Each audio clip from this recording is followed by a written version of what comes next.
So we'd like to complete this square to solve number 26 and 7.2. Okay, so what are you panicking about right now? A is not 1. A isn't 1, right? First things first, I've got to make A 1 to be a to start completing the square, right? Well, you can't just put that in the quadratic formula right now? You could. You could, but that's not solved by completing the square, right? So if you're asked to solve by completing the square, you have to complete the square. So you just I have a question about the quadratic. So unless specified to like complete the square, can we use the quadratic for any Yes. of them? Okay. Yeah, anytime you want to solve one of these and a method is not specified, you may use whatever method you desire. So usually for me, that turns out to be, I'm going to try to factor this for about 30 seconds. If it's not obvious, I'm going to use the quadratic formula. Okay. Cool? All right, so completing the square is not my primary method for solving these. I use it for something else. But these are good practice. So, all right, so first things first, you got to make A1. So We can Divide by factor 5. okay, so we can either divide by 5 or factor of 5. They amount to the same thing. So what do you want to do? Just We usually divide, I guess. It's easier because like you have 30 and 20 right now. It might be just easier to keep track. So we'll divide by 5, get x squared plus 6x plus 4 is 0. Okay. And now I'm sitting pretty, why? 6 is divisible by 2. Because 6 is divisible by 2. Otherwise, I'm going to have kind of fight for completing the square, right? Okay, so what do I do next? Subtract 4 to the. Okay, we should pop the 4 to the other side. So we get x squared plus 6x is negative 4. And then leave some blanks. Oh, okay, I should stick some blanks in.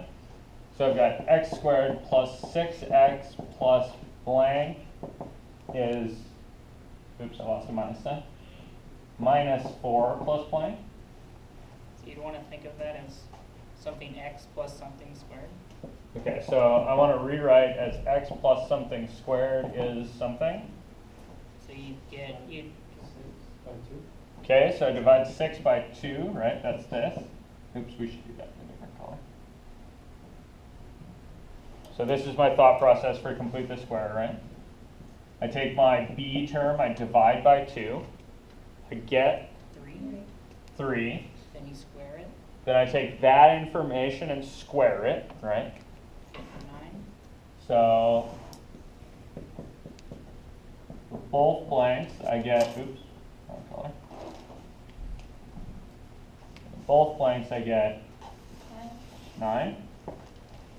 And then I should check for a second, right? Or at least think to myself, wait. Is this thing actually equal to this squared, or did I dork it out, right?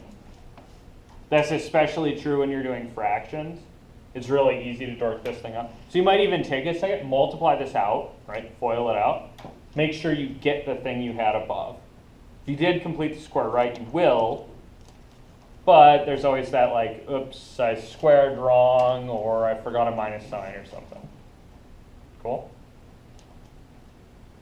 What's x plus 3 squared equal to now? 5.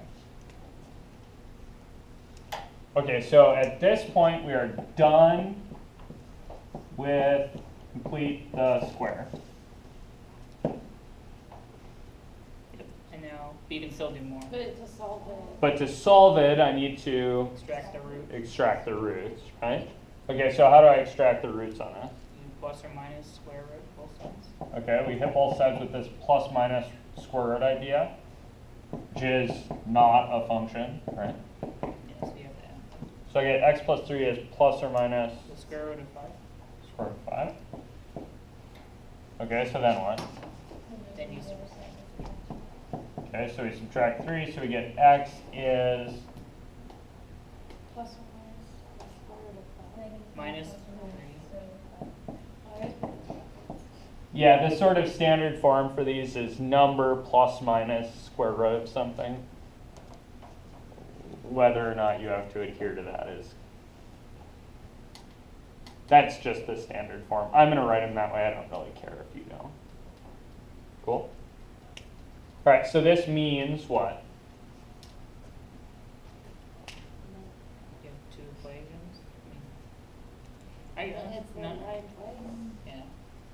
yeah, I got 2 answers, right? Really, my discriminant, right, this piece wasn't 0. So I got 2 real solutions. That means my parabola over there hits the x-axis twice. You see that? And it does so at, in other words, what are my x's? X is or x is. Yeah, so -3 plus root 5 or -3 minus root 5.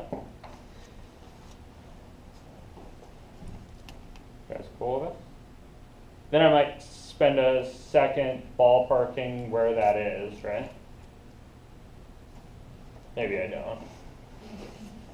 Let's stop for now.